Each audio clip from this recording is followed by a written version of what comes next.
দেশে প্রতি বছর ধূমপান ও তামাকজাত পণ্য ব্যবহারে 1.5 লাখেরও বেশি মানুষের মৃত্যু হয়। তাই ধূমপান ও তামাকজাত পণ্যের ক্ষতিকর দিক সম্পর্কে মানুষকে সচেতন করতে আজ সারা দেশে পালিত হচ্ছে বিশ্ব তামাক মুক্ত দিবস। দিবসটি এবারের প্রতিপাদ্য তামাক মুক্ত জীবন গড়ি, নিজেকে সুস্থ রাখি।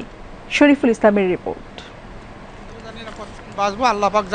গাইবান্ধার 50 বছর বয়সী মুরাদ প্রধানের মুখগহ্বরে বাসা বেঁধেছে মরণব্যাধি ক্যান্সার। পানের সাথে জর্দা খাওয়া ছিল তার দীর্ঘদিনের অভ্যাস। এই অভ্যাসই তাকে আজ মৃত্যুর মুখোমুখি করেছে। এদিকে ধূমপানে আসক্ত সাভারের কৃষক শামসুল হক হঠাৎ অসুস্থ হয়ে পড়লে চিকিৎসকরা জানান তিনি ফুসফুস ক্যান্সারে আক্রান্ত। অন্য কোনো নেশা করতাম না, খালি বিড়ি তামাক খাইতাম। এখন আমার ক্যান্সার ধরা পড়ে গেছে। তামাকের কারণে দেশে প্রতি বছর 1,61,000 মানুষ মারা যায়। বিশ্ব স্বাস্থ্য সংস্থার তথ্য বলছে দেশের অন্তত 35% মানুষ তামাকজাত পণ্যে আসক্ত। সংখ্যার হিসেবে এটি 6.25 কোটিরও বেশি। বিশেষজ্ঞরা বলছেন তামাক বিরোধী আইনের যথাযথ প্রয়োগ না থাকায় দেশে তামাকজাত পণ্যের ব্যবহার বাড়ছে।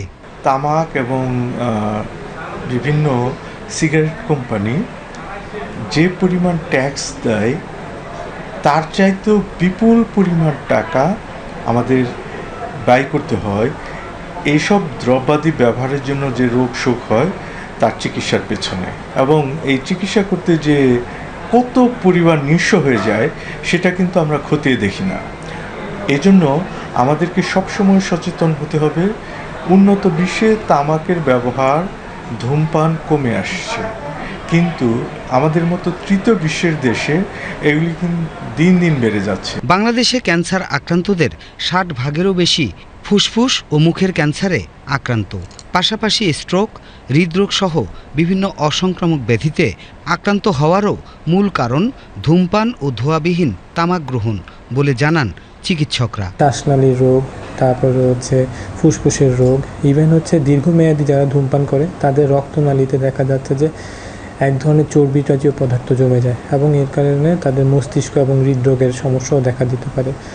এবং রিসার্চে যেটা দেখা গিয়েছে, অধিকাংশ হৃদরোগ এবং মস্তিষ্কের যেসব রক্তক্ষরণ এবং যেসব কঠিন রোগ হয় তার জন্য ধূমপানই দায়ী। জর্দা, খয়ের, তারপরে পানির সাথে যেসব স্বাদযুক্ত জিনিস খাওয়ার চেষ্টা করা হয়, সাদা পাতা, এগুলো কিন্তু মুখের ভেতরে যেসব ত্বক আছে ওগুলো তো ক্ষতি করেই, আমাদের স্বাদগ্রন্থিগুলোকেও নষ্ট করে ফেলে। এবং পরবর্তীতে আমাদের স্বাদ তৈরি হওয়ার জন্য স্যালাইভা তৈরি হয়, লালা, ওই লালা গ্রন্থিকেও ইনফেক্ট করে। ইভেন দেখা যাচ্ছে যে মাড়ির ক্যান্সার পর্যন্ত হয়।